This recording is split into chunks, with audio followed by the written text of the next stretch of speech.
Eternal Hospital, a multi-super specialty tertiary care hospital, is also the destination for heart transplantation. The hospital is equipped with advanced technology and machines, offering best in cardiac care and treatment. The experts specialize in minimal access cardiac bypass surgery and interventional cardiology, along with understanding the needs and differences from case to case, offering counseling and consultation to patients and their caregivers. Eternal Hospital is also the center for kidney transplant. The team of transplant doctors consists of those specialists who are in this field for over 2 decades. Eternal Hospital Jaipur, with its world-class infrastructure and the elite clinical team, is not only committed to provide the ethical, advanced, and state-of-the-art medical care to the patients, but also pledged to spread the wisdom of clinical science among the medical fraternity. We are at a special platform to do this through our affiliation with Mount Sinai Hospital, New York, USA. The Eternal Hospital's commitment to achieving zero error remains a strong underlying message in everything the team members do. Today, the Eternal Hospital can well and truly take pride in saying that it has been successful in creating a center of excellence in area of medicine with highest international standard at affordable cost for the community around the globe. The AHCC running as a marvel is a combination of perfect administration, team spirit, and leadership, because of which, in a short span of 4 years, it is the best in its field today.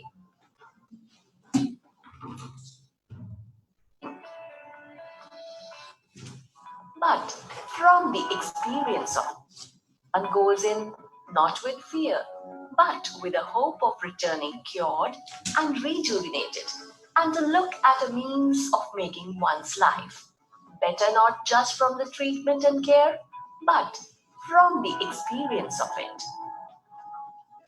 Eternal Hospital brings the best in multi speciality treatment to Jaipur and to the state of Rajasthan. Spread over several acres in a serene and beautiful setting,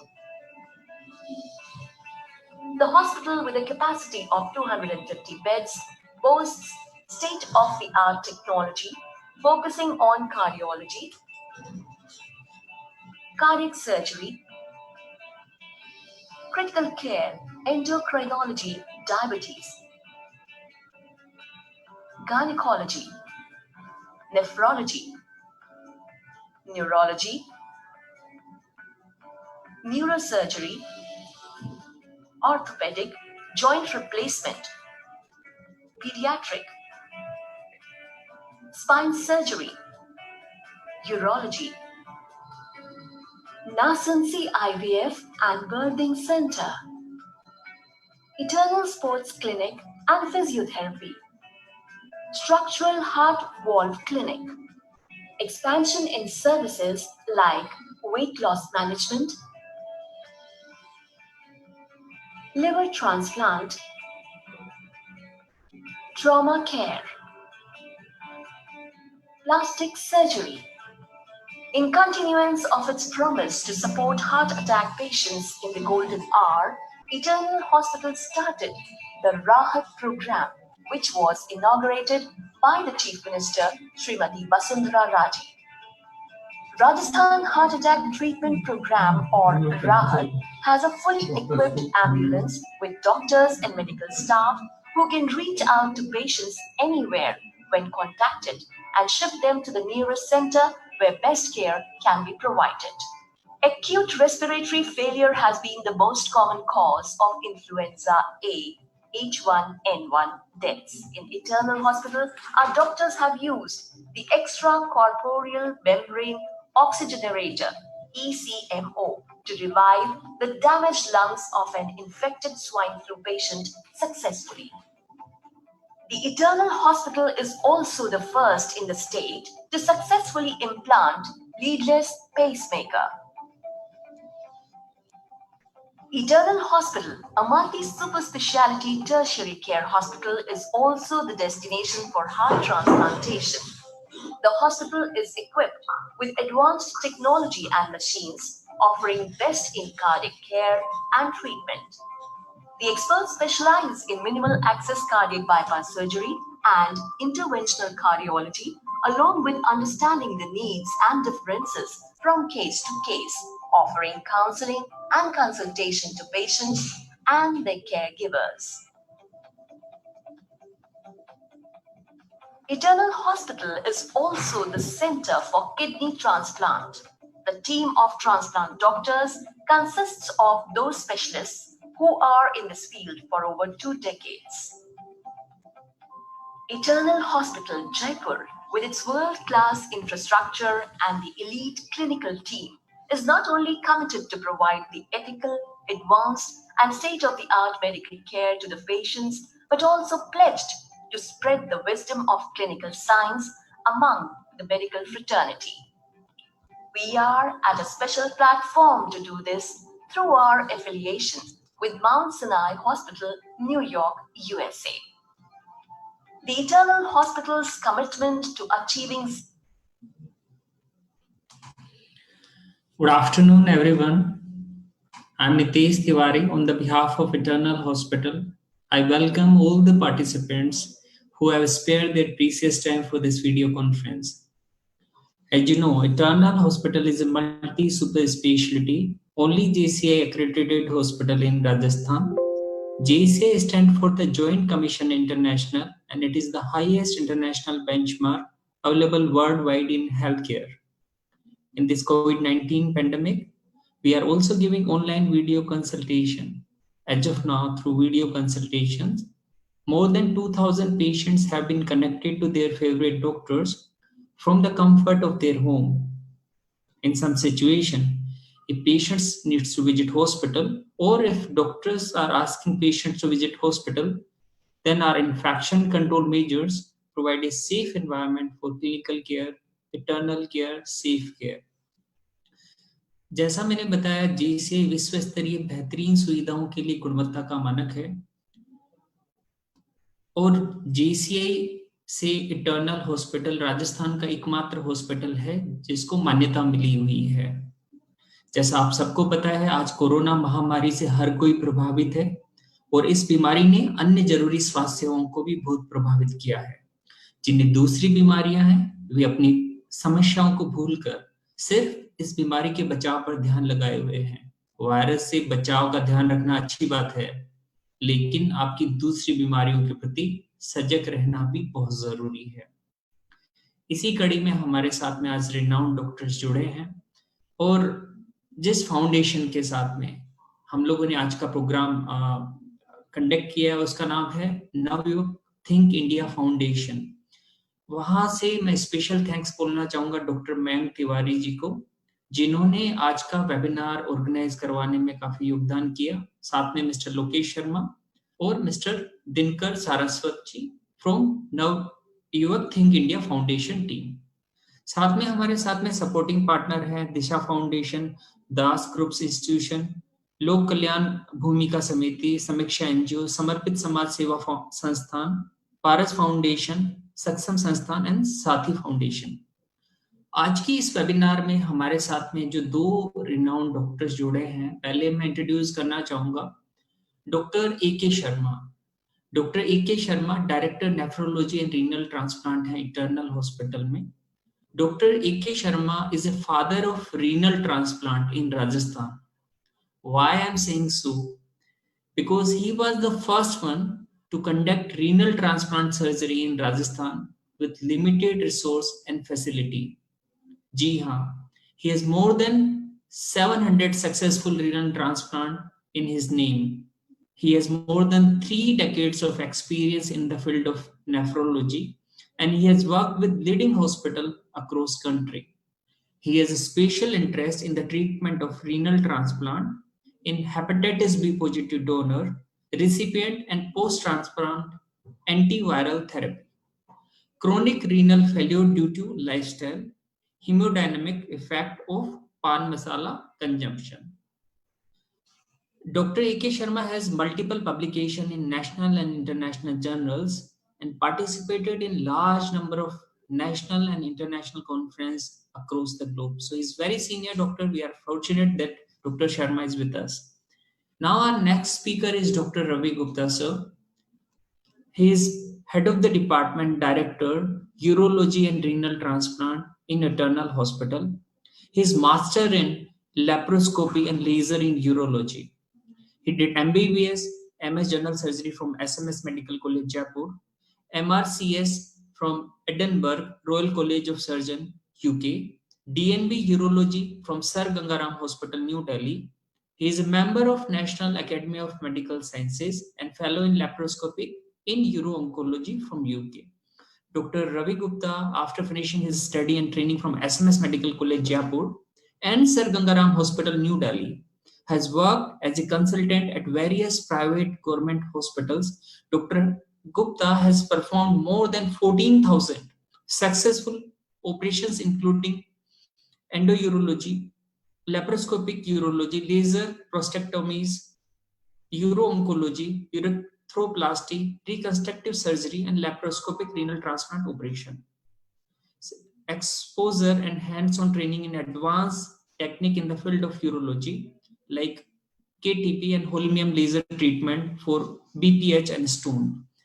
So we are very fortunate. Both doctors are top doctors, reputed and eminent doctors are with us. So first I will request Dr. A.K. Sharma to start his presentation. Dr. A.K. Sharma, you can unmute yourself and then you can start. You are co-host now. And I will also request all the participants, please put your mic on mute condition. You can put your question in the comment section. आप अपने प्रश्न जो comment section है उसमें लिख सकते हैं और presentation के बाद में हम लोग आपको मौका देंगे डॉक्टर से डायरेक्ट कनेक्ट होने का. आप अपने प्रश्न डॉक्टर से डायरेक्ट भी पूछ सकते हैं. Over to doctor A.K. Sharma sir. Doctor A.K., क्या आप मेरी आवाज सुन पा रहे हैं? जी बिल्कुल, धन्यवाद. मैं सभी श्रोताओं को नमस्कार करता हूं. जैसा कि इन्होंने बताया कि आज मुझे किडनी बीमारी के बारे में बताना है श्रोताओं को. देखिए, ये बहुत बड़ा ही टॉपिक है, पर मैं इसको कुछ इस तरह से सारांश में बताऊंगा जिससे कि आप लोगों को, जो श्रोता लोग हैं, उनको कुछ एक आइडिया लग जाए कि ये किडनी डिजीज क्या है, इसके लक्षण क्या है और इसका उपचार क्या क्या संभव है. इसके बाद जिसका भी प्रश्न होगा उसके हम जवाब देते रहेंगे. तो देखिए, ईश्वर ने अपन को 2 गुर्दे दिए हैं जो कि सेम जो फली होती है उसके बीज होता है उसके आकार के होते हैं और 9.5 से 10.5 सेंटीमीटर के होते हैं. पेट के पिछले हिस्से में होते हैं ये, रीढ़ की हड्डी के दोनों तरफ, ठीक है ना. और इसका वेट करीब होता है 160-170 ग्राम का.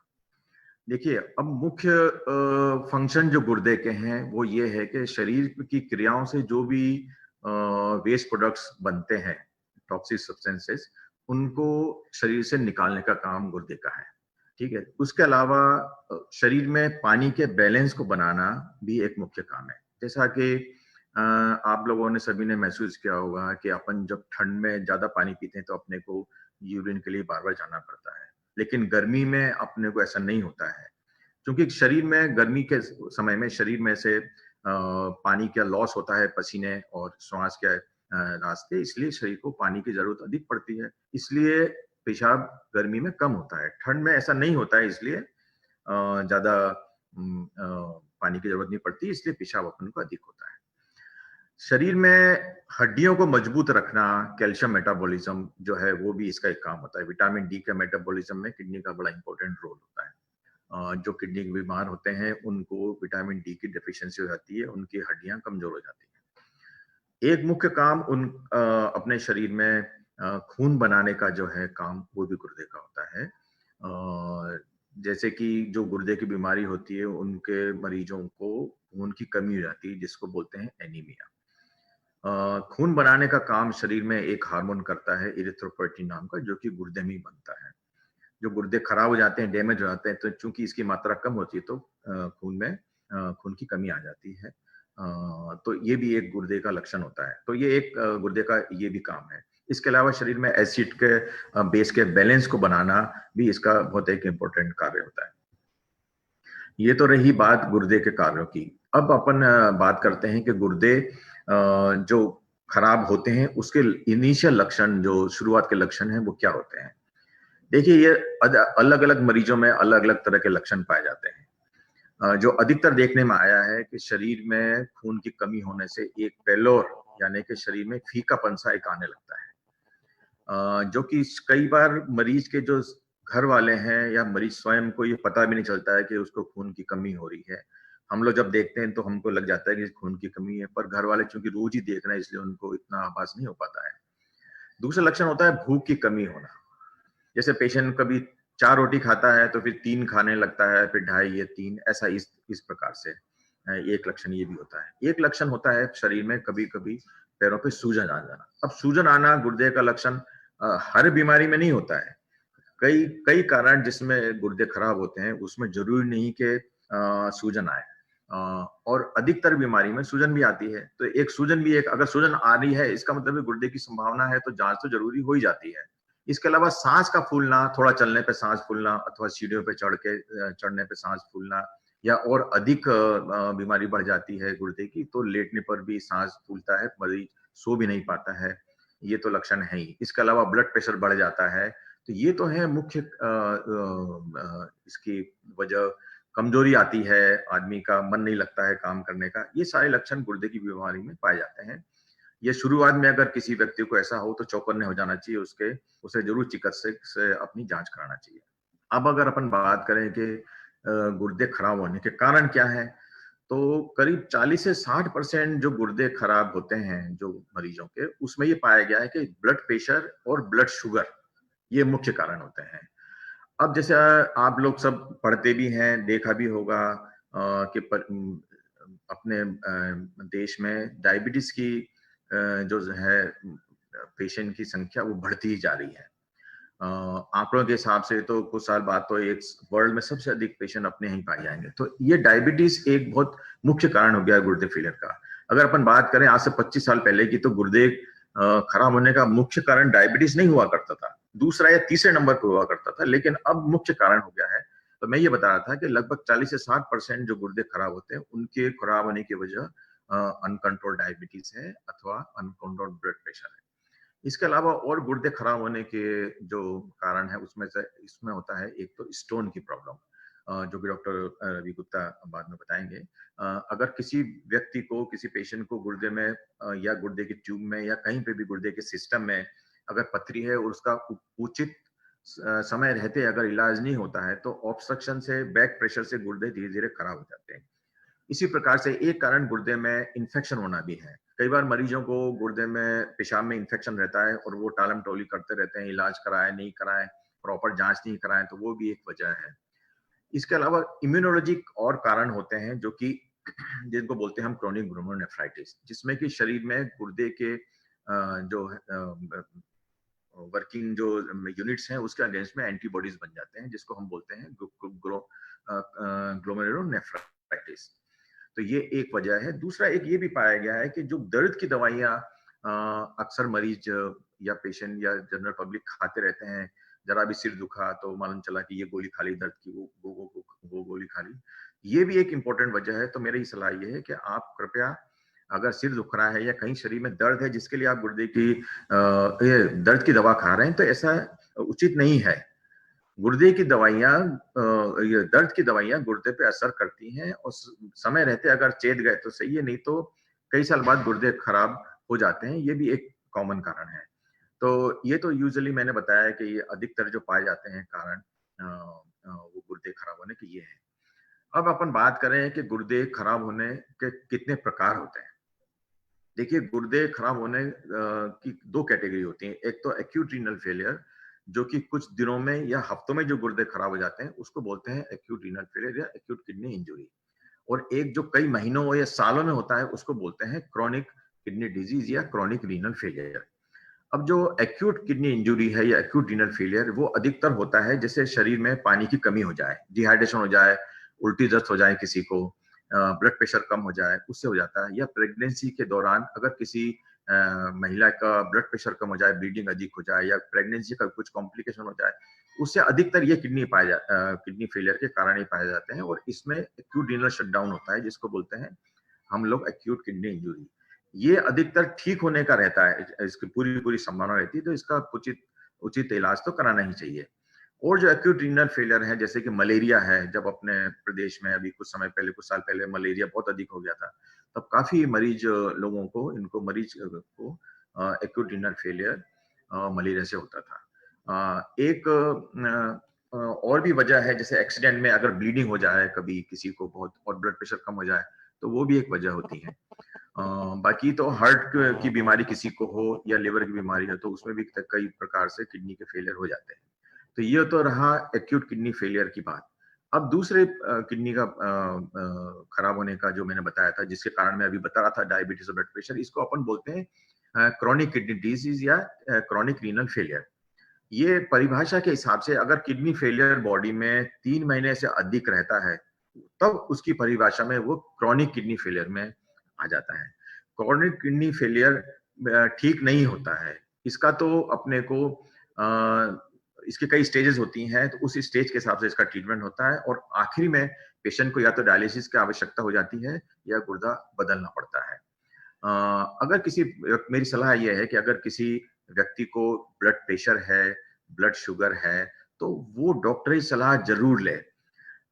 और अगर ब्लड शुगर की प्रॉब्लम है, किसी को डायबिटीज की प्रॉब्लम जो है, अगर वो, अक्सर मैंने ये देखा है कि पेशेंट कहते हैं कि साहब मेरी तो शुगर अब कंट्रोल हो गई है, वो खुश होता है, लेकिन अंदर वो वैसा नहीं होता है। अगर किसी मरीज को डायबिटीज है और वो शुगर कम होने लगी है, तो ये बताता है कि हो सकता है उनके गुर्दे में प्रॉब्लम हो गई है, तो जो बॉडी में जो इंसुलिन है, एंडोजीनस इंसुलिन, वो ही एक्सक्रीट नहीं हो पाता है, तो शुगर कम होने लगती है। तो अगर किसी व्यक्ति का शुगर कम होने लग रहा है, तो ये कोई बहुत अच्छी बात नहीं है, उसको जरूर चेकअप कराना चाहिए। और अगर ब्लड प्रेशर का किसी का मरीज है, कोई किसी को मरीज ब्लड प्रेशर का मर्ज है किसी को, और ब्लड प्रेशर उसका बहुत अधिक हो रहा है, तो चौकन्ने रह जाना चाहिए। इसका मतलब है कुछ और प्रॉब्लम हो रही है, और ऐसे मरीजों को गुर्दे जल्दी खराब होने की संभावना रहती है। अच्छा, गुर्दे की कई स्टेजेस होती हैं। अपन एक गुर्दे की स्टेज की बात करें तो गुर्दे की स्टेज 1, 2, 3, 4, 5 ऐसे होती है, और जो शुरुआती होती है वो तो स्टेज 1 होती है। जैसे कि इसका किडनी फंक्शन का जो इंडेक्स है वो GFR, जैसे ग्लोमेरुलर फिल्ट्रेशन रेट होता है, वो देखा जाता है। वो अगर 90 से ऊपर है तो नॉर्मल है, 90 से 60 है तो फिर स्टेज 1, फिर 2, और अगर 15% से कम हो जाता है तो स्टेज 5 होता है। जो स्टेज 5 आ जाता है तो डायलिसिस अथवा ट्रांसप्लांट की जरूरत तो पड़ती ही है। अब अपन थोड़ी इनके इलाज की बात करें तो देखिए, स्टेज 5 तक पहुंचने के लिए अपन मरीज को स्टेज 1, 2, 3, 4, 5, तो ये स्टेज जो 1 और 2 और 3, उसमें अगर अपन उचित तरीके से इनका इलाज करते हैं तो पेशेंट को बहुत लंबी लाइफ मिलती है। लिटरेचर के हिसाब से स्टेज 3 के मरीज तो 20-25 साल तक भी जी सकते हैं। तो ये तभी संभव है जब अगर कोई इनका प्रेसिपिटेटिंग फैक्टर हो, जैसे ब्लड प्रेशर हो अथवा शुगर हो, ये, या फिर कोई ऑब्स्ट्रक्शन हो यूरिन में के पैसेज में, तो वो नहीं रहना चाहिए, तो एक बहुत लंबी लाइफ मिल जाती है। अच्छा, दूसरा ये जानना जरूरी भी है कि अर्ली स्टेज पे किडनी फेलियर का इलाज करने से जो हार्ट फेलियर के इंसिडेंस या ब्रेन हेमरेज के इस तरह की बीमारियां कम हो जाती हैं। इसलिए आजकल साइंटिस्ट लोगों ने ये पाया है कि अर्ली स्टेज में गुर्दे का इलाज अच्छी तरह से कराना चाहिए। ठीक है, तो आजकल ये जो जनरल फिजिशियंस हैं उनको ये कहा जा रहा है कि भाई आप अब किसी पेशेंट को किडनी की प्रॉब्लम होगी तो तुरंत उसको स्पेशलिस्ट के बाद पास भेजने के बजाय तो स्वयं ही उसका इलाज करें। उसका ब्लड प्रेशर, उसका ब्लड शुगर, उसका कैल्शियम मेटाबॉलिज्म, उसके खून की कमी है तो उसके लिए वो सब मैनेज करें, तो जिससे ये किडनी डिजीज की प्रोग्रेस स्लो हो जाती है। और प्रोग्रेस स्लो हो जाती है तो जो कार्डियोवास्कुलर डिजीजेज होती हैं, जैसे हार्ट की प्रॉब्लम हुई या ब्रेन में कुछ प्रॉब्लम हुई, तो ये कॉम्प्लिकेशंस कम हो जाते हैं। तो इसी लिहाज से साइंटिस्ट लोगों ने कहा है कि भाई इनका जो जनरल फिजिशियंस है इनका involvement it's very important now days. तो मेरा ये कहना है, अगर कोई फिजिशियन है वो, तो मेरा ये कहना है कि अर्ली स्टेज में पेशेंट को अच्छी तरह से अगर केयर किया जाए तो अपन we can slow down the progress of renal failure. अच्छा, अब अपन ये मान के चले कि किडनी फेलियर, अगर किसी व्यक्ति, कोई पेशेंट अगर स्टेज 5 में पहुंच जाता है तो उसको अपने को डायलिसिस की एडवाइस करना पड़ती है। डायलिसिस नहीं करें तो पेशेंट को जान को खतरा होता है। अब पेशेंट को जान, किसी किडनी के मरीज को जान को खतरा किस किस वजह से हो सकता है, ये भी जान ले तो अच्छा रहेगा। एक तो ये कि अगर शरीर में बहुत ज्यादा सूजन हो जाती है तो फेफड़े में पानी भर जाता है। फेफड़े में पानी भर जाता है तो पेशेंट सांस कैसे लेगा, उसकी सांस घुट जाती है। तो एक तो ये वजह होती है। दूसरा ये कि पोटेशियम नाम का तत्व होता है, जिसका नाम सुना होगा। ये किडनी फेलियर में बहुत जल्दी बढ़ जाता है। कई बार कोई मेडिसिन से भी बढ़ जाता है, और ये एक तुरंत हार्ट पे असर करता है, इसलिए हार्ट रुक जाता है, या ऐसा कुछ कॉम्प्लिकेशन हो जाए, इसलिए जान को खतरा है। तो इसलिए ये दो जो तक कॉम्प्लिकेशंस हैं कि अधिक सूजन होना या पोटेशियम बढ़ना, इसको रोकना चाहिए। इसके बारे में जो पेशेंट्स हों उनको नॉलेज होना चाहिए कि भाई मेरे को इस चीज से पोटेशियम बढ़ने का डर होता है। अब जब पोटेशियम है, ये होता है जैसे कि नारियल का पानी, टमाटर है, कॉफी है, फ्रूट जूस है, ठीक है, इनमें इसकी मात्रा अधिक होती है। तो इस चीज को अवॉइड करें तो अच्छा है। और पानी की मात्रा, तो पेशाब कितना होता है ये देखना चाहिए इन पेशेंट को, और उसी हिसाब से पानी की मात्रा चिकित्सक उनको बता देते हैं कि भाई आपके लिए इतनी ही मात्रा अलाउ है, आप इतना लें तो अच्छा है, अधिक लेंगे तो आपको सूजन होगी तो सांस फूलेगी तो जान को खतरा होगा। तो इन चीजों का ध्यान तो रखना ही है। ब्लड प्रेशर का कंट्रोल बहुत अच्छा रखना पड़ता है इसमें, जिससे कि इसकी किडनी फेलियर की प्रोग्रेस स्लो हो जाए।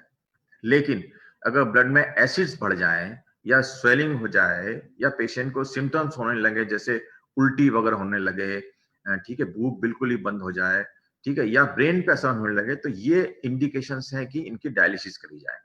तो डायलिसिस करने के लिए यूरिया और क्रिएटिन नाम के दो वैल्यूज होती हैं, जिनको अपन लेबोरेटरी में टेस्ट कराते हैं। तो ये पीरियोडिकली टेस्ट कराना पड़ता है इनको, मरीजों को। और अगर एक जैसे 8, 9, 10 क्रिएटिन की वैल्यूज अगर ज्यादा हो जाती है तो फिर डायलिसिस का इंडिकेशन होता है।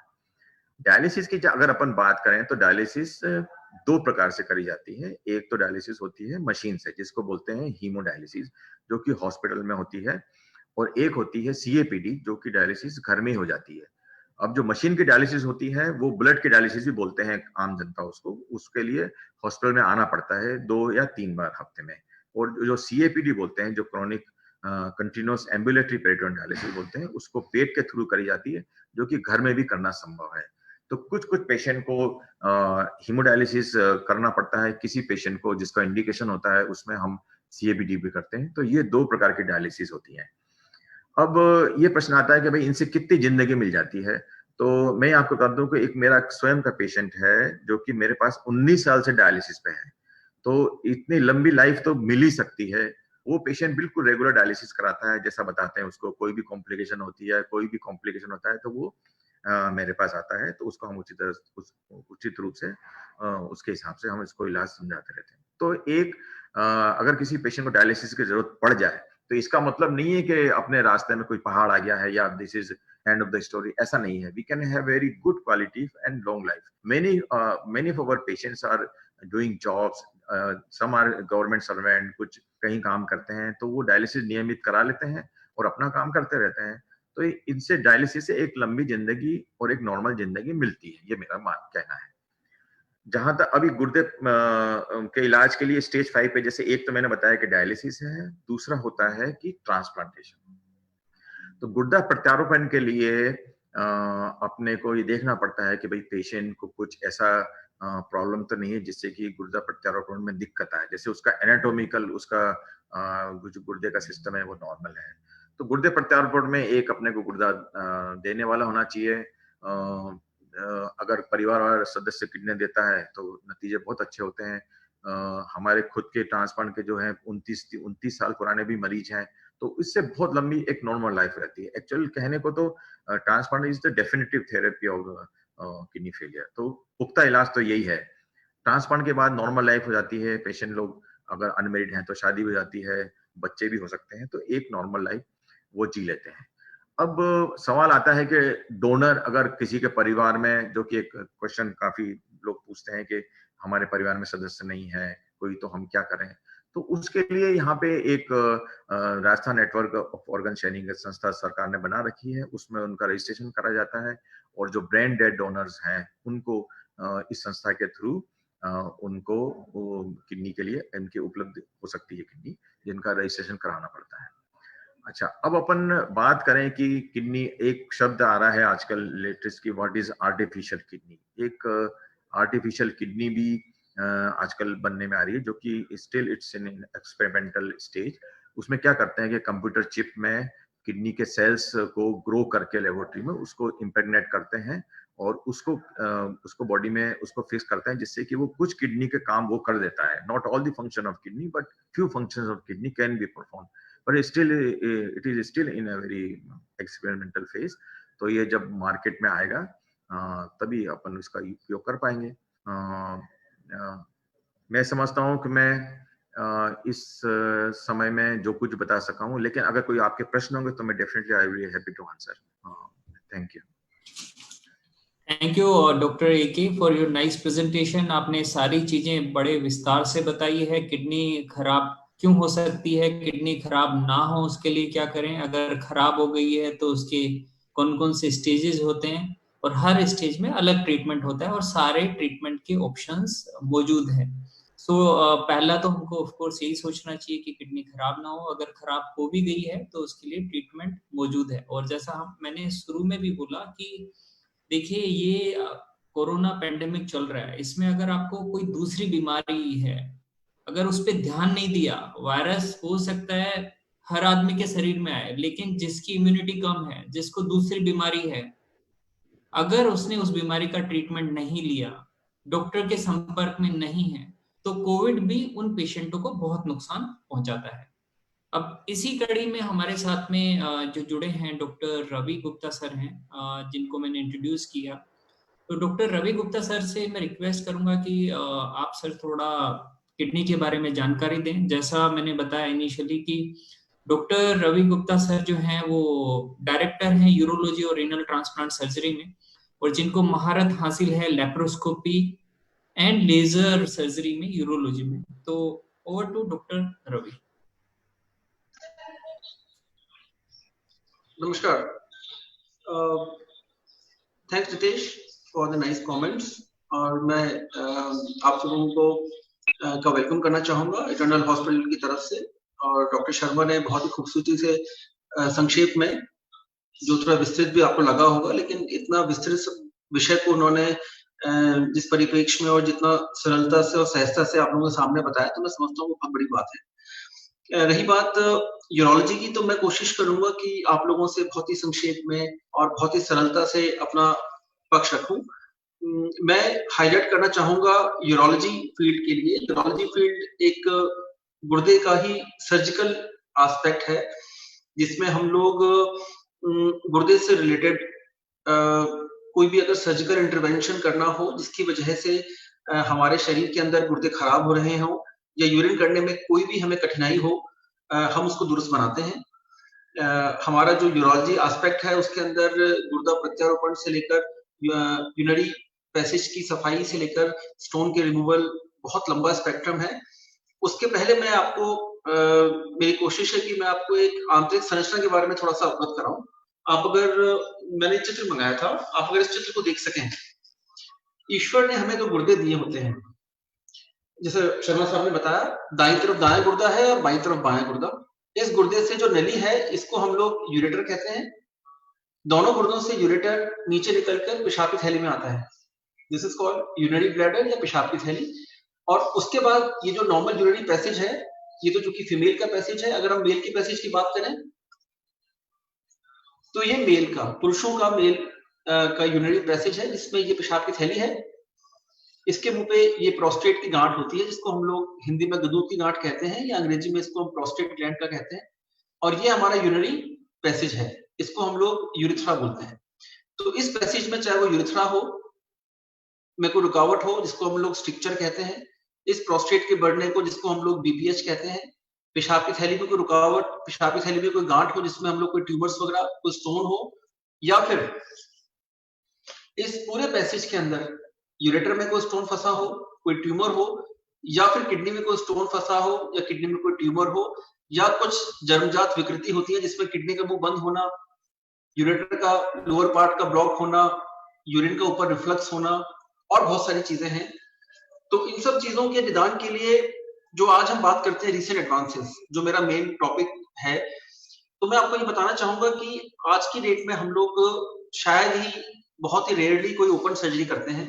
ओपन सर्जरी मतलब लंबे चीरे वाली सर्जरी। आजकल हमारे पास इतनी नई सुविधाएं आई हैं जो कि समय रहते रहते उन सब चीजों का इजाद हुआ है और हम लोग इतना उसको करने में पारंगत हो गए हैं कि हम लोग बगैर किसी चीरे के या बहुत ही मिनिमल से कट से हम लोग किडनी से रिलेटेड कोई भी सर्जरी हम लोग कुशलता से सक्षमता से कर पाते हैं। अगर हम बात करें रिसेंट एडवांसेस की, तो हमारे पास आजकल लेटेस्ट लेजर्स हैं।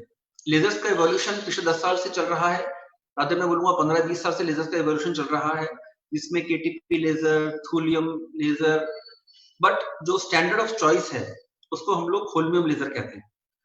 तो होल्मियम लेजर भी 60 वॉट, 100 वॉट, 120 वॉट, ये डिफरेंट वॉट्स के अंदर मशीनों के एडवांसमेंट के साथ आई हैं। तो हम लोग हमारे मैनेजमेंट का मैं शुक्रिया अदा करना चाहूंगा कि हमारे पास लेटेस्ट लेजर हमारे पास अवेलेबल है और उस लेजर से हम लोग किडनी के स्टोन से लेकर किडनी के ट्यूमर, यूरेटर के ट्यूमर, वो सब लोग हम लोग बड़ी दक्षता से कुशलता से कर पा रहे हैं। तो लेजर का जो सबसे बड़ा एडवांटेज है वो मैं आपसे बात करना चाहूंगा कि लेजर उन पेशेंट्स में फायदेमंद है जिन पेशेंट्स को एंटीप्लेटलेट्स यानी खून पतला करने की दवाइयां चल रही हैं जिनको हम लोग बंद नहीं कर सकते। तो एंटीप्लेटलेट्स पे जो पेशेंट्स हैं वो लेजर्स की टेक्निक से अपनी सर्जरी करा सकते हैं, उनको एंटीप्लेटलेट्स बंद करने की जरूरत नहीं है। अगर स्ट्रॉन्ग एंटीप्लेटलेट्स हैं तो हम उनकी डोजेस कम कर सकते हैं और इकोस्प्रिंट पे तो हम सर्जरी आराम से कर सकते हैं, इकोस्प्रिंट को बंद करने की जरूरत नहीं होगी। दूसरा एडवांटेज क्या है कि जो इसमें हम लोग सॉल्यूशन यूज करते हैं वो बॉडी के ब्लड के सॉल्यूशन से मैच करता है, तो किसी भी तरह से फ्लूइड का ओवरलोड, बॉडी में इलेक्ट्रोलाइट का इम्बैलेंस, उन सब चीजों को हम लोग बचा सकते हैं। तीसरा, चूंकि लेजर बहुत हीमोस्टैटिक कहते हैं, यानी ये खून को रोकने का बड़ा अच्छा माध्यम है, तो इससे ब्लीडिंग भी, पोस्ट ऑफ ब्लीडिंग भी काफी कम होती है। तो इन सब चीजों की वजह से लेजर एक स्टैंडर्ड ऑफ चॉइस हम लोग कह सकते हैं। अब लेजर को हम लोग कहाँ यूज कर सकते हैं, जैसे मैंने आपको बताया यूरिनरी जो पैसेज है, अगर हम बात करें नीचे से, तो अगर यूरिनरी पैसेज सिकुड़ जाता है किसी पेशेंट का, जिसको हम लोग स्ट्रिक्चर यूज कहते हैं, तो इसको भी हम लेजर से खोल सकते हैं। प्रोस्टेट सबसे कॉमन प्रॉब्लम है ये पुरुषों में, खासकर जब उम्र उनकी बढ़ जाती है, तो इस ग्रंथि का बढ़ जाना और इस बढ़ने की वजह से पेशाब करने में उनको कष्ट होता है, उनको समय लगता है यूरिन पास करने में, यूरिन उनको रुक रुक के आता है, यूरिन पूरा उनकी थैली खाली नहीं होती, उनको इन्फेक्शन बार बार चलते हैं, और अगर वो क्रॉनिकली यूरिन को ब्लैडर में लंबे समय तक रिटेन करते हैं तो उससे दोनों किडनी में स्वेलिंग आके किडनी खराब होने लगती है। तो ये सब कुछ एब्सोल्यूट इंडिकेशंस हैं जिसमें हम लोग मेडिकल मैनेजमेंट के अलावा इनको सर्जरी एडवाइस करते हैं, और इस सर्जरी को करने के लिए laser definitely standard of treatment है, जिसमें मैंने बताया कि ब्लड लॉस के चांसेस बहुत ही नेग्लिजिबल हैं, एंटीप्लेटलेट्स को हम लोग बंद नहीं करते, और प्रोस्टेट सर्जरी अमूमन 20 से 25 मिनट की सर्जरी में हम कितने बड़े प्रोस्टेट्स को भी रिमूव करते हैं। हाँ, अगर बहुत बड़े प्रोस्टेट होते हैं तो हमारा ऑपरेटिंग टाइम कभी-कभी 50 मिनट 60 मिनट तक हो सकता है, बट कितना भी बड़ा साइज है प्रोस्टेट का, उसको हम लोग आराम से घंटे भर में डील कर देते हैं एंड सेकंड डे पेशेंट घर जा सकते हैं। सो डेफिनेटली लेजर प्रोस्टेट के लिए डेफिनेटली एक बूम की तरह सामने आया है। अगर हम उसके ऊपर चलें तो ब्लैडर में होने वाले स्टोन्स, पेशाबी थैली में होने वाले स्टोन्स, इनको भी हम लेजर से दूर कर सकते हैं। ब्लैडर में होने वाले ट्यूमर्स को भी हम लोग लेजर से दूर कर सकते हैं। सबसे इंपॉर्टेंट जो चीज है, अगर यूरेटर में स्टोन्स हैं तो उसको भी हम लोग पेशाब के रस्ते दूरबीन डालकर लेजर से स्टोन्स को हम ब्रेक कर सकते हैं। और अगर किडनी में जो स्टोन्स हैं, तो किडनी के स्टोन्स के लिए आज से मैं समझता हूँ 20 साल पहले ओपन सर्जरी बहुत कॉमन थी, जिसमें कमर में लंबे लंबे चीरों से गुर्दे के स्टोन्स को निकाला जाया करता था। आजकल हम आज से 10 साल 15 साल पहले 20 साल पहले जब दूरबीन की विधि आई तो उसमें कमर में 1 सेंटीमीटर का चीरा लगकर हम इस स्टोन्स को निकालते थे, जिसको हम लोग पीसीनल कहते थे। समय निकलता चला गया, टेक्निक्स रिफाइन होती चली गई, तो नॉर्मल पीसीनल के अंदर छेद 1 से 1.5 सेंटीमीटर हुआ करता था। फिर उसके बाद मिनी पीसीनल आया, जिसमें माइक्रोस्कोप्स का साइज छोटा हो गया, उसी तरह से चीरे का साइज भी 10 mm से घट के 7 mm का हो गया। उसके बाद माइक्रो पीसीनल आया। तो ये सब एडवांसमेंट हुए, बट स्टिल उसमें हम लोग गुर्दे के साथ टेम्परिंग करते हैं, यानी हम लोग कमर में दूरबीन डालते हैं और यहीं से स्टोन को जाके स्टोन को रिमूव किया करते थे। बट पिछले 8-10 साल से इतने अच्छे फ्लेक्सिबल इंस्ट्रूमेंट्स आ गए हैं जो पेशाब के रास्ते से ही हम लोग दूरबीन डालकर यूरेटर में और फिर किडनी में जाकर, चूंकि उसकी टिप फ्लेक्सिबल है, तो हम किडनी के किसी भी कोने में जाकर लेजर से स्टोन्स को ब्रेक कर सकते हैं। तो ये, इसको हम लोग कहते हैं किडनी में उल्टा जाके सर्जरी करना, that is called retrograde intrarenal surgery, short form है RIRS।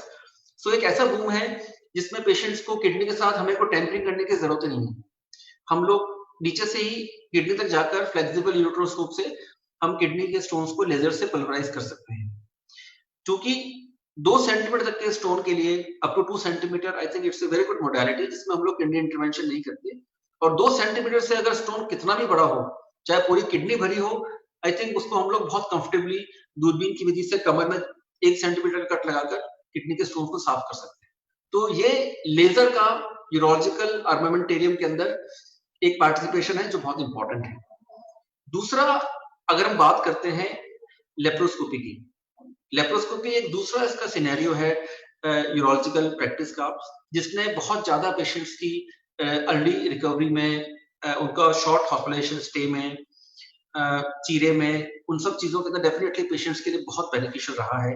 पहले जब भी गुर्दे को रिमूव किया जाता था तो उसमें पेट में लंबा चीरा लग के ही गुर्दे को रिमूव करते थे, चाहे वो गुर्दा रिमूव हम कर रहे हैं नॉन फंक्शनिंग गुर्दे के लिए, चाहे कोई ट्यूमर में कैंसर हो उसके लिए, या फिर डोनर नेफ्रेक्टमी, जो किडनी ट्रांसप्लांट्स के अंदर जो डोनर अपना गुर्दा स्वेच्छा से दे रहे हैं।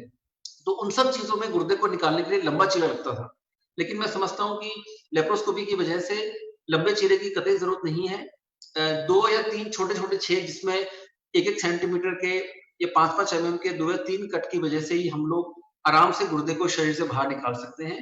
और शरीर के नीचे जो बेली बॉटम है, जहाँ पर हम लोग अपनी पैंट टाई करते हैं, तो वहां पर हम अराउंड 4 सेंटीमीटर इंसिजन कट लगा के उसी से ही हम गुर्दे को शरीर के बाहर आराम से निकाल सकते हैं। तो ये इसमें पेशेंट्स की रिकवरी बहुत ही स्मूथ रहती है। It is pain free and hospital stay are very short. So laparoscopy definitely यहाँ काम करती है। दूसरा, किडनी के मुंह के अंदर कुछ कॉन्जेनिटल प्रॉब्लम्स होती हैं जो कि जन्म के साथ बच्चों के साथ रहती हैं, जैसे किडनी का मुंह बंद होना। इसको हम लोग पेल्विस यूरेटर जंक्शन ऑब्स्ट्रक्शन कहते हैं। इट्स कॉल्ड PUJ ऑब्स्ट्रक्शन हमारी भाषा में, जिसमें हम लोग गुर्दे के मुंह को बंद की बात करते हैं। कॉमन सिनेरियो में भी गुर्दे का मुंह बंद है जो जन्म से होता है। नॉर्मली इसमें पेशेंट्स 20 से 25 साल की उम्र के अंदर हमारे पास पेन करके आते हैं और हम लोग देखते हैं कि भाई गुर्दे का मुंह बंद है, तो इसमें जो सर्जरी होती है उसको हम लोग पाइलोप्लास्टी कहते हैं। तो पहले भी पाइलोप्लास्टी में जो कि रिकंस्ट्रक्टिव सर्जरी थी, हमें गुर्दे का मुंह खोलना होता था, तो पहले चीरे से ऑपरेशन होता था। बट आजकल इसको हम लोग आराम से लेप्रोस्कोपी विधि से, इसमें मुश्किल से 1 या 2 कट लगते हैं, उससे हम लोग आराम से इसको कर सकते हैं। तो ऐसी कोई भी सर्जरी, कोई भी रिकंस्ट्रक्टिव सर्जरी जिसमें यूरेटर का मुंह ब्लॉक करना हो, यूरेटिक रीइम्प्लांट करना हो, वेसाइको-यूरेटिक रिफ्लक्स के लिए वापस यूरेटिक इम्प्लांट करना हो, या फिर गायनी के कुछ प्रोसीजर्स हैं जिसके बाद वेसाइको वेजाइनल फिस्टुला बन जाया करता है। उन सब चीजों की हम लोग आराम से लेप्रोस्कोपी विधि से रिपेयरिंग कर सकते हैं। तो लेप्रोस्कोपी डेफिनेटली एक दूसरा बहुत बड़ा बोन है। तीसरा मैं बात करूंगा ट्रांसप्लांट की। तो डॉक्टर शर्मा ने जैसे बताया कि डायलिसिस के पेशेंट्स जो अल्टीमेटली जो उनका जो स्टैंडर्ड ऑफ ट्रीटमेंट है वो डायलिसिस ना होके, क्योंकि लॉन्ग टर्म पे अगर हम बात करें तो डायलिसिस में होने वाले खर्चे लंबे समय तक ट्रांसप्लांट में होने वाले खर्चे से बहुत अधिक रहते हैं। तो अल्टीमेटली मेन गोल जिसमें पेशेंट की क्वालिटी ऑफ लाइफ इंप्रूव हो जाती है, that is a transplant, renal transplant, kidney transplant. तो किडनी ट्रांसप्लांट एक जटिल सर्जिकल प्रक्रिया है जिसमें हम लोग डोनर से किडनी को रिट्रीव करते हैं और रेसिपिएंट जो मरीज है उसके शरीर में हम लोग लगाते हैं। तो डोनर से जो हम लोग किडनी रिट्रीव करते हैं वो लेप्रोस्कोपिक विधि से हम लोग ट्रांसप्लांट्स में हम लोग हार्वेस्ट करते हैं। तो चूंकि वो एक बहुत ही सुरक्षित और बहुत ही प्रेमवश अपना गुर्दा दान कर रहा है, वो बीमार आदमी नहीं है, आदमी या औरत नहीं है, वो अपने प्रेमवश अपने परिवार के आदमी को अपना गुर्दा दे रहे हैं। तो अगर हम उनके लिए इस तरह की विधि को ऑफर कर सकें तो एक बहुत अच्छी बात मैं समझता हूँ, जिसमें उनको दर्द कम से कम होगा, हॉस्पिटल स्टे कम से कम रहेगा और बहुत सुरक्षित विधि से हम लोग लेप्रोस्कोपी से किडनी को रिट्रीव कर लेते हैं।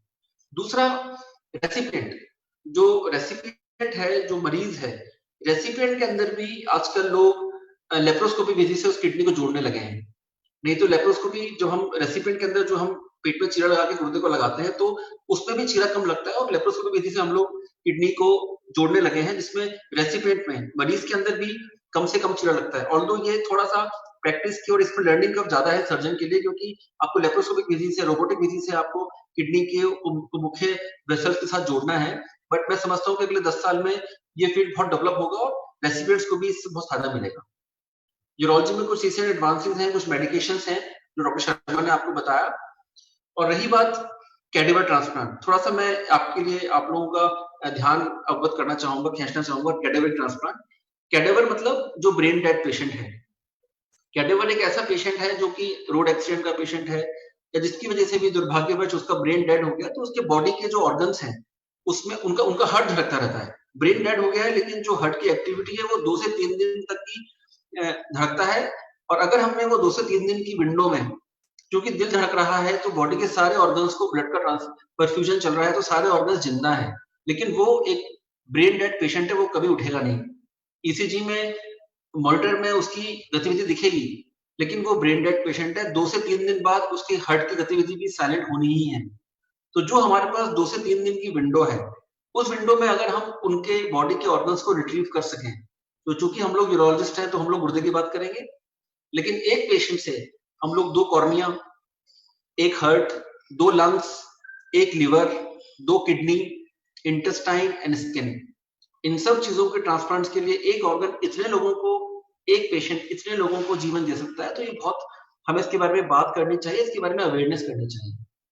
और पासिंग रिमार्क्स जो मैं देना चाहूंगा, हम लोग जिस अनफॉर्चुनेटली मार्च से हम लोग जिस दुविधा से सब लोग गुजर रहे हैं, कोविड के बारे में आप लोग समझते हैं, हमने अपने बहुत प्रियजनों को खोया है और बाकी बहुत ध्यान रखने की जरूरत है। लेकिन हमें इस बीमारी के साथ जीना सीखना पड़ेगा, क्योंकि ये कोई 2, 4, 6 महीने में ये बीमारी खत्म होगी, ऐसा नहीं होने वाला। अगर ऐसा होने वाला होता तो शायद लॉकडाउन के 2 या 3 ढाई महीने जब हम लोग घर के अंदर अपनी जवानी को रिवाइव कर रहे थे, परिवार को समय दे रहे थे, तो शायद खत्म हो जाता, बट नहीं, उससे डिले हुआ। तो मैं समझता हूँ कि आगे ये 2-3 साल तक अपने साथ रहेगा, तो हमें इसके साथ जीना पड़ेगा। हमें इसके बीच में ही समय निकाल के सुरक्षा के साथ अपनी जो भी गतिविधियां हैं वो करना पड़ेगा। तो हमारे हॉस्पिटल के जो भी प्रहरी हैं, उन्होंने इतनी अच्छी और इतनी सुदृढ़ व्यवस्था कर रखी है आप लोगों के लिए, डॉक्टर्स के लिए। प्रॉपर स्क्रीनिंग है, पेशेंट्स के प्रॉपर टेस्ट होते हैं और प्रॉपर स्क्रीन करके तो आप लोगों के लिए बहुत ही सुरक्षित एक एटमॉस्फेयर अस्पताल ने देने का प्रयास किया है। तो आप लोग अगर अपनी किसी बीमारी से त्रस्त हैं तो उनसे डरे नहीं, अस्पताल में आके आप लोग अपने यहाँ के फिजिशियन से, डॉक्टर से, सर्जन से संपर्क कर सकते हैं और बहुत ही सुरक्षित तरीके से हम लोग, हमारा पूरा प्रयास है हमारे पूरे इटर्नल फैमिली का कि आप लोगों को हम अच्छी से अच्छी सेवा दे सकें। धन्यवाद। Thank you doctor Ravi for your nice presentation. अच्छा, लेजर से रिलेटेड कुछ सवाल है हमारे पास में। एक क्वेश्चन आया है, जैसा आपने बताया sir, laser and laparoscopic surgery से ऑफ कोर्स ब्लीडिंग बहुत कम होती है, खून पतला करने की कोई दवाई चल रही है, उससे भी कोई दिक्कत नहीं है। थोड़ा सा अगर आप फोकस करना चाहें लेंथ ऑफ स्टे पे, कि लेजर सर्जरी से जो पेशेंट का लेंथ ऑफ स्टे है वो कितना कम किया जा सकता है, जो पहले कन्वेंशनल मेथड था उसमें कितना स्टे करना पड़ता था। तो 2-3 आप एग्जाम्पल दे सकते हैं सर्जरी के, जो कॉमन सर्जरी है। और ये क्वेश्चन आया है हमारे पास में डॉक्टर गार्गे से। देखिए, लेजर सर्जरी, हाँ, आप सुन पा रहे हैं? Yes sir, you can carry. Prostate surgery को करने के 3 तरीके हैं। पहले तरीका था जो ओपन सर्जरी करके, तो ऑब्वियसली हम उसकी बात नहीं करेंगे बिकॉज वो ऑब्सोल्यूट मानता हूं मैं उसको। 2 तरीके हैं, एक हम करते हैं TURP, जिसको हम लोग यूरिन के रास्ते trans urethral resection of prostate, दूरबीन से उस ग्लैंड को हम लोग काट के रिमूव करते थे। दूसरा है HOLEP, जिसमें हम लोग उस पूरे ग्लैंड को लेजर से इन्यूक्लिएट करते हैं। डेफिनेटली प्रोस्टेट सर्जरी TURP भी जो कि 25 साल से 30 साल से चल रहा है, हम लोग उसमें मास्टर्स हैं, तो उसमें भी हम लोग सेकेंड डे पेशेंट को घर भेज सकते थे, और HOLEP में, लेजर में भी हम पेशेंट को सेकेंड डे घर भेज देते हैं। तो मैं समझता हूँ कि लेंथ ऑफ स्टे में बहुत फर्क नहीं पड़ेगा, लेकिन जो मेरा पर्सनल एक्सपीरियंस है कि पेशेंट को, लेजर वाले पेशेंट्स को पोस्ट ऑपरेटिवली पेशाब में जलन, दर्द, ये काफी कम मैंने दिखा। तो डेफिनेटली पेशेंट का स्टे बहुत ही स्मूथ रहता है एंड ब्लीडिंग डेफिनेटली कम है इसमें। Thank you sir. नेक्स्ट सवाल है हमारे पास में प्रतिमा द्विवेदी जी का। वो पूछ रही हैं कि how can we prevent kidney by good food habits. Doctor AK, अगर आप इस क्वेश्चन को लेना चाहें। हाँ, देखिए, खाली फ्रूट्स खाने से ही किडनी ठीक हो जाएगी अगर कोई पेशेंट को प्रॉब्लम है, तो ऐसा तो संभव नहीं है। परंतु ये जरूर है कि अच्छा खाना खाने से, अच्छा करने से, अच्छी स्वास्थ्य रखने से किडनी के लिए हेल्प होता है। इसकी रोकथाम के लिए हाँ, पर खाली फल खाने से ही किडनी फेलियर ठीक नहीं होता है। हाँ, इसका एक कॉम्प्लिकेशन जरूर मैं बताना चाहूंगा कि जो जूसी फ्रूट्स होते हैं, जो रस वाले फल होते हैं, उनमें पोटेशियम की मात्रा अधिक होती है। तो अगर किडनी की प्रॉब्लम हो किसी को तो ये चीज अवॉइड करना चाहिए। जी सर, कुछ सवाल हमारे पास में कोविड से रिलेटेड भी आए हैं। पहला सवाल जो पूछा है वो है how to improve immunity in this covid time. ये सवाल है यजु शाह शर्मा जयपुर से। देखिए, इम्यूनिटी तो आप जैसा कि अच्छे खाने से, एक्सरसाइज से, गुड न्यूट्रिशन, इससे ही इम्यूनिटी बढ़ती है। इम्यूनिटी तो एक्चुअली क्या है कि बॉडी का ही डिफेंस सिस्टम है, ये तो इनबॉर्न ही होता है। लेकिन अच्छी इम्यूनिटी के लिए जैसे आजकल देखने में आ रहा है कि भाई योगा है, अच्छा न्यूट्रिशन है, रेगुलर एक्सरसाइज है, बस यही है। इसके अलावा तो अपन कुछ कर भी नहीं सकते भाई। अगर बॉडी का इम्यून सिस्टम है, जो इम्यूनोग्लोबुलिन्स हैं, या फिर जो टी सेल, बी सेल वगैरह जो डिफेंस सिस्टम्स है, ये तो इनबॉर्न ही होता है। जी सर, नेक्स्ट सवाल है प्रोफेसर डॉक्टर वीना द्विवेदी जयपुर से पूछ रही हैं। वो पूछ रहे हैं रिगार्डिंग द प्रिवेंशन विद कोविड-19। इसको अगर आप सर्जरी के साथ में कनेक्ट करना चाहें doctor Ravi.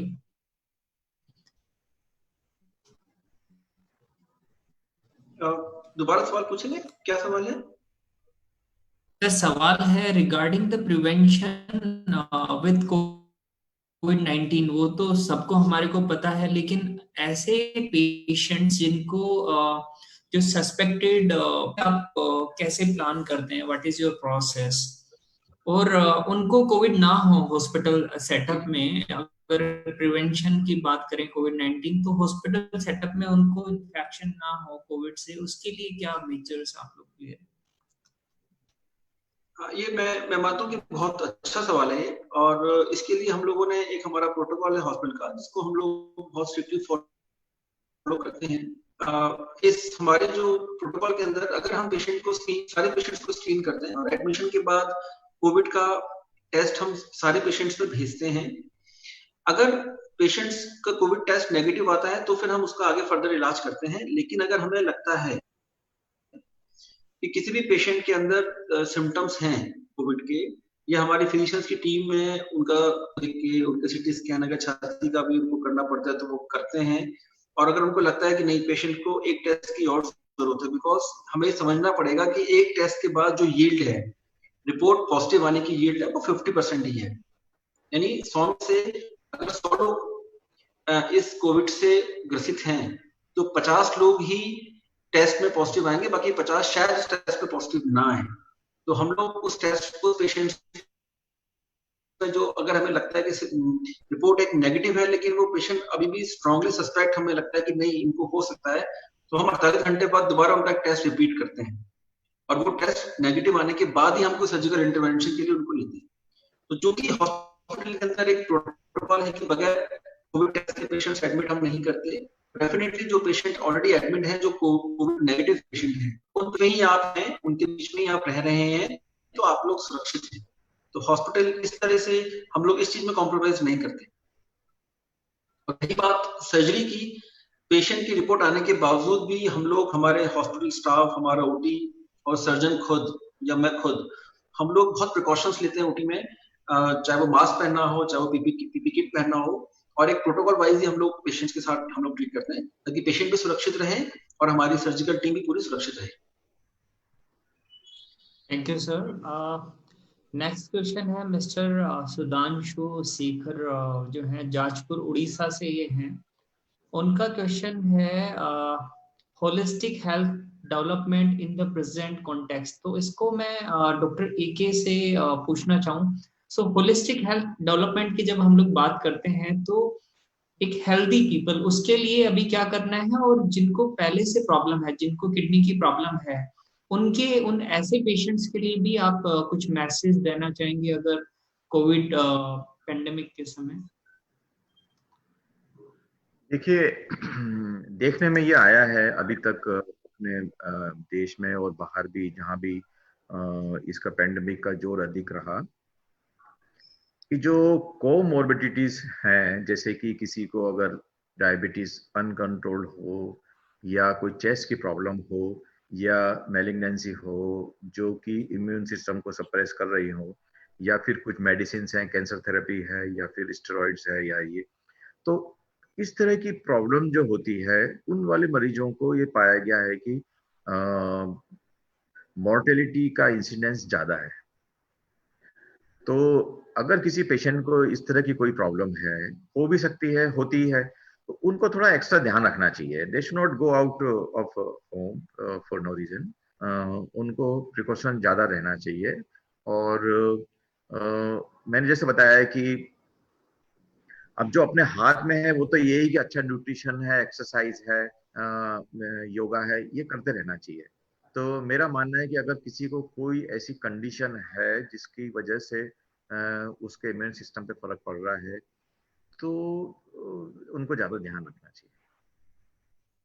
Ji sir, of course जिन पेशेंटों को पहले से कोई दूसरी बीमारी है, और जैसे किडनी का संबंध सीधा जो है डायबिटीज से है, अगर अनकंट्रोल्ड डायबिटीज है और हाई ब्लड प्रेशर है, साथ में कुछ ऐसी दवाइयां ले रहे हैं पेन किलर हाई डोज में डॉक्टर की बिना सलाह, तो गुर्दे खराब हो सकते हैं। तो जिनको डायबिटीज है, जिनको हाई ब्लड प्रेशर है, वो जरूर डॉक्टर के संपर्क में रहें। और जैसा सर ने बताया कि हेल्दी लाइफस्टाइल, हेल्दी डाइट आप जो है फॉलो करें। Thank you sir. Next question है वो डॉक्टर रवि ले सकते हैं, हालांकि ये किडनी से रिलेटेड थोड़ा नहीं है। वो पूछ रहे हैं, मिस्टर रवि हैं बीकानेर से, वो पूछ रहे हैं how hernia is developed and what is the sign and symptom, और हर्निया के टाइप क्या है। हालांकि ये थोड़ा सा अलग हो गया सवाल, और इसको साथ में आप थोड़ा सा, वैसे तो आपने कवर किया है, when we will get rid of covid. ये है doctor Pawani, associate professor Jaipur से पूछ रही हैं। तो ये दोनों क्वेश्चन आप ले सकते हैं डॉक्टर रवि। ठीक है नितिन जी, तो मैं दूसरे क्वेश्चन का जवाब पहले देना चाहूंगा। रही बात कोविड की, तो कोविड में चूंकि हम लोग डॉक्टर्स और आम पब्लिक को जो अवेयरनेस मिलती है WHO से या जो भी सोर्स अपने पास, वो आई थिंक वो बहुत कॉमन सोर्स है और सब लोग इस चीज की तरफ बहुत व्यथित चिंतित हैं। मुझे ऐसा लगता है पर्सनली कि जिस तरह से वैक्सीन जब तक नहीं बनेगी इसकी, तो हमें इसके साथ जीना पड़ेगा। वैक्सीन बनने में टाइम है, और जब तक कोई भी इसको कोट नहीं कर सकता है कि 2-4-6 महीने में डिजीज खत्म होगी। मुझे सिर्फ इतना सा इस बारे में कहना है कि हमें इसके साथ जीना सीखना पड़ेगा, और जिस तरह से हम लोग पिछले 2 महीने से अपना जीवन निकाल रहे हैं, उसी तरह से हमें और संयमित होकर, सुरक्षित होकर, और जो जो प्रिकॉशंस अभी शर्मा साहब ने बताया है अपनी बॉडी की इम्यूनिटी बनाने के लिए, उसको लेते हुए आगे बढ़ना पड़ेगा। और सारे पेशेंट्स को हमें इस तरह से ट्रीट करना चाहिए, खुद का प्रिकॉशन लेके, कि मानो वो कोविड पॉजिटिव हो, तभी हम बच पाएंगे। तो नंबर 1। नंबर 2, हर्निया बॉडी के अंदर हर उस वजह से, हर्निया को अगर हम कैटेगराइज करें तो हर्निया एक होता है पेट के अंदर जिसको हम कहते हैं हाइटस हर्निया, वो डायफ्राम के अंदर होता है, वो एक कॉन्जेनिटल हर्निया होता है। दूसरा हर्निया होता है पेट पे, नाभि पे होने वाला, that is called umbilical hernia. तीसरा होता है नाभि के नीचे, इंग्वाइनल हर्निया। और एक होता है पैर में, उसे कहते हैं फीमोरल हर्निया। तो डिफरेंट हर्निया की वैरायटी है। मोस्ट इंपॉर्टेंट कॉज हर्निया के बनने का हर उस चीज जिससे पेट में जोड़ लगे, इससे पेट में प्रेशर बने, चाहे वो कब्जी हो, लंबी खांसी हो, हम कोई वेट का काम करते हैं, या हर वो चीज जिससे पेट में जोड़ लगे, या प्रोस्टेट के पेशेंट्स जिसके अंदर यूरिन करने में जोड़ लगता हो, उन सब चीजों से हर्निया बॉडी में बन जाया करता है। हर्निया के लिए अगर हर्निया बन जाता है तो उसका कोई मेडिकल मैनेजमेंट नहीं है। हर्निया के लिए सिर्फ सर्जरी होती है, लेकिन हर्निया के पेशेंट्स को अपने इन सब चीजों को पहले रूल आउट करना चाहिए, इनका इलाज करना चाहिए, जिससे उनको यूरिन में जोड़ लग रहा हो। तो प्रोस्टेट के पेशेंट्स के, खासकर जो एल्डरली पेशेंट्स हैं, उनको हर्निया के लिए मैंने देखा है कि वो जाते हैं सर्जन के पास, और सर्जन उनको हर्निया के लिए ऑपरेट करते हैं, बट उनको अपनी प्रोस्टेट के बारे को इवेल्युएट करके, उसको दुरुस्त करके ही हर्निया का ऑपरेशन कराना चाहिए। अदरवाइज उनका प्रोस्टेट सर्जरी अगर उन्होंने नहीं कराई या प्रोस्टेट का इलाज नहीं किया, तो यूरिन में जोड़ लगने की वजह से उनका हर्निया दोबारा बनेगा। तो ये बहुत ध्यान रखने का विषय है। सर, ये बहुत अच्छी आपने बात बताई कि हम लोग पहला जो कारण है जिसकी वजह से हर्निया हुआ है उसको ना ठीक करके और हर्निया के ऊपर सीधे चले जाएं। तो जिन लोगों को प्रोस्टेट की प्रॉब्लम है, डेफिनेटली उनको पहले डॉक्टर से कंसल्ट करना चाहिए कि क्या वो मेडिकल मैनेजमेंट से ठीक हो सकता है, या सर्जिकल मैनेजमेंट से या सर्जरी से ठीक हो सकता है। लेकिन अगर प्रोस्टेट का इलाज नहीं करवाया तो उससे हर्निया हो सकता है, तो आपको 2 कॉम्प्लिकेशन होगी। Thank you sir.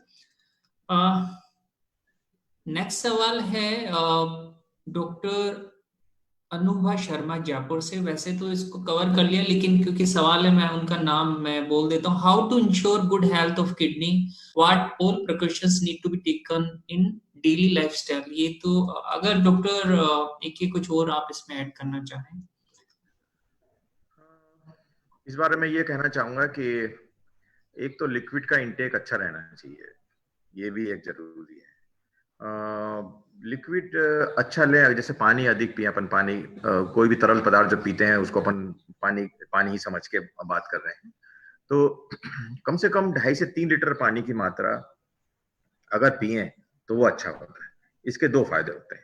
एक तो ये है कि जो स्टोन बनने की प्रक्रिया होती है वो चालू होती है एक छोटे से क्रिस्टल से। अगर यूरिन सिस्टम में अगर यूरिन का फ्लो अधिक है तो वो क्रिस्टल्स फिर एक दूसरे के ऊपर जमा नहीं होते हैं। तो फ्लो अच्छा रहेगा अगर यूरिन सिस्टम में यूरिन का, तो ये क्रिस्टल जमा नहीं होते हैं। तो एक तो ये एडवांटेज मिलता है। दूसरा ये होता है कि अगर यूरिन में कोई इन्फेक्शन होता है तो यूरिन का फ्लो अधिक होने से वो infection is also washed out. So we should have a good amount of liquid, at least 2.5 to 3 liters per day. Of course in winter थोड़ा बहुत कम, या समर में थोड़ा बहुत अधिक। इसके अलावा एक नियमित एक्सरसाइज जैसे मैंने बताया है, और इस तरह जैसे कि अगर कोई स्मोकिंग करता है तो स्मोकिंग को नहीं करना चाहिए। अल्कोहल लेता है तो अल्कोहल को अवॉइड करना चाहिए, क्योंकि ये डायरेक्टली नहीं तो इनडायरेक्टली ये गुर्दे पे असर करते ही हैं। न्यूट्रिशन के बारे में बताया कि सिंपल सा खाना, अच्छा खाना खाएं, ग्रीन वेजिटेबल्स लें, सलाद लें अधिक। तो ये तो एक नॉर्मल हेल्दी टिप्स हैं, क्योंकि अधिकतर आजकल तो कोरोना की वजह से सभी लोग आजकल ये फॉलो कर रहे हैं। तो ये मेरा कहना है। Thank you sir. नेक्स्ट सवाल है प्रतिमा द्विवेदी जी का। वो पूछ रही है, do we have any harm if we take good nutrition from Nutrilite supplement with the help of nutritionist and doctors. और उसको सर थोड़ा सा अगर आप प्रोटीन के साथ में कनेक्ट करना चाहें। हाँ, इस बारे में जरूर मैं कहना चाहूंगा कि कुछ मेरा अनुभव भी हुआ है खराब इसमें, पेशेंट से संबंधित। वो ये है कि जैसे अधिकतर आजकल मैंने देखा है, शायद मेरी जो बात कह रहा हूँ उससे इनके क्वेश्चन का आंसर मिलने में अच्छा रहेगा। आजकल ये यंगस्टर्स है, यंग पीपल हैं, जैसे कि लड़के लोग हैं, youngsters, they join gym. Gym में ये भयंकर एक्सरसाइज करते हैं मसल्स बिल्डअप के लिए, and they are provided with certain nutritional things by those people only. So what I have seen in at least 2 patients जिनमें की किडनी में प्रॉब्लम हुई थी, they were having high blood pressure and they were we did kidney biopsy and they were found some sort of kidney problem. तो this cannot be a general rule, परंतु high protein intake लेने से physiologically body पे असर होता है, जो कि मैं बताता हूँ। देखिए, जो अपने किडनी की यूनिट्स होती हैं वो एक फिल्टर के रूप में होती है जिसको बोलते हैं ग्लोमेरुलस। उसमें खून का गुच्छा रहता है और वो कैपिलरीज में से जो रहते हैं उस गुच्छे से ब्लड से छन के वेस्ट प्रोडक्ट्स बाहर निकलते हैं। जब आप या कोई व्यक्ति प्रोटीन का इंटेक अधिक रहता है तो ये जो फिल्ट्रेशन की प्रोसेस है ये बढ़ जाती है। दिस इज इन हमारी भाषा में इसको बोलते हैं हाइपर फिल्ट्रेशन। तो ये हाइपर फिल्ट्रेशन से ग्रेजुअली ये जो यूनिट्स हैं, फिल्टर्स होते हैं जो ग्लोमेरुलस बोलते हैं इनको, ये धीरे धीरे डैमेज होते हैं। इसलिए मेरा मानना है कि हाई प्रोटीन डाइट बिना डॉक्टरी एडवाइस के, बिना अपने टेस्ट कराए बिल्कुल भी नहीं लेना चाहिए। I am very much against this extra protein diets. तो मेरा ये मानना है कि बिना डॉक्टरी सलाह के केवल ये कि वजन कम करना है इसलिए ये बिल्कुल नहीं लें, ये तरीका सही नहीं है। किडनी में इसकी वजह से प्रॉब्लम हो जाती है, मैंने देखा है, स्टडीज भी हैं। तो मेरा ये मानना है कि इस तरह से तो एक बार तो अवॉइड करना चाहिए, और इस बारे में पहले डॉक्टर से बात करो कि भाई सर ऐसा है मेरी, फिर रिपोर्ट भी, इसी बहाने आपका चेकअप भी हो जाएगा। ठीक है, कईयों को ब्लड प्रेशर होता है, उनको कई तरह की एक्सरसाइज अलाउ नहीं होती है, weight lifting is not allowed, तो वो लोग करते रहते हैं बच्चे लोग, और उनको मालूम चला कि कुछ प्रॉब्लम बढ़ गई। तो इसलिए कोई भी चीज है इसके लिए हमेशा डॉक्टरी सलाह तो जरूरी ही है। बिना सलाह के मैं नहीं समझता कि हाई प्रोटीन डाइट लेना चाहिए। Thank you. जी सर, आप सही कह रहे हैं, बिना सलाह के हाई प्रोटीन डाइट नहीं लेना है, पहले डॉक्टर के संपर्क में रहना है। डॉक्टर कुछ इन्वेस्टिगेशंस, जो प्रिवेंटिव हेल्थ चेकअप जिसको हम लोग बोलते हैं, इन्वेस्टिगेशन के बाद डॉक्टर अपने तजुर्बे के आधार पे, क्योंकि हर आदमी अलग होता है, हर इंसान अलग होता है, हर इंसान की कैपेसिटी एक्सरसाइज करने की अलग होती है, और उसी के अनुसार उसको डॉक्टर एडवाइस करते हैं।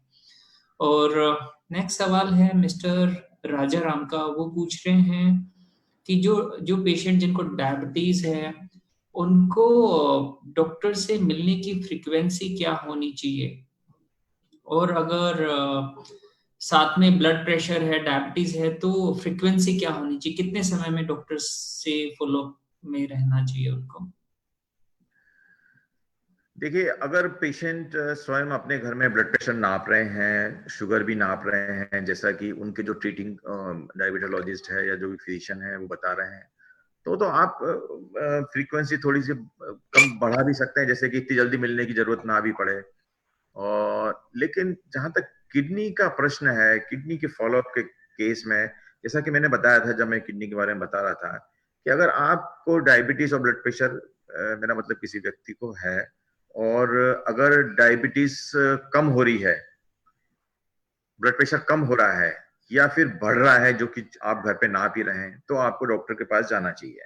अब ये जरूरी नहीं है कि 1 महीने बाद डॉक्टर का नंबर आएगा, डॉक्टर के पास 1 महीने कहा था डॉक्टर साहब ने तभी जाएंगे, ऐसा भी नहीं है। इसी क्रम में अगर ब्लड प्रेशर आपका ऊंचा या नीचा हो रहा है किसी का, तो भी उसको डॉक्टर से बात करके डॉक्टर के पास दिखाना चाहिए।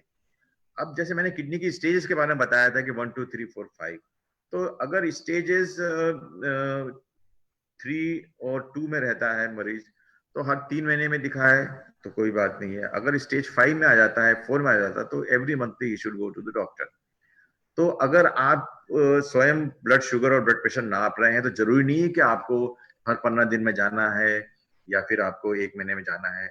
अभी इसने कोरोना ने के लॉकडाउन ने अपन सबको इस तरह की बातें सिखा दी है कि अपन स्वयं अपने ऊपर निर्भर रहें। डॉक्टर से जरूरत हो बात कर लें, अपने टेस्ट कराते रहें, और लगे तो डॉक्टर से अपॉइंटमेंट ले लो, बात कर लो। सर नेक्स्ट सवाल है, thank you very much, doctor Ravi के लिए।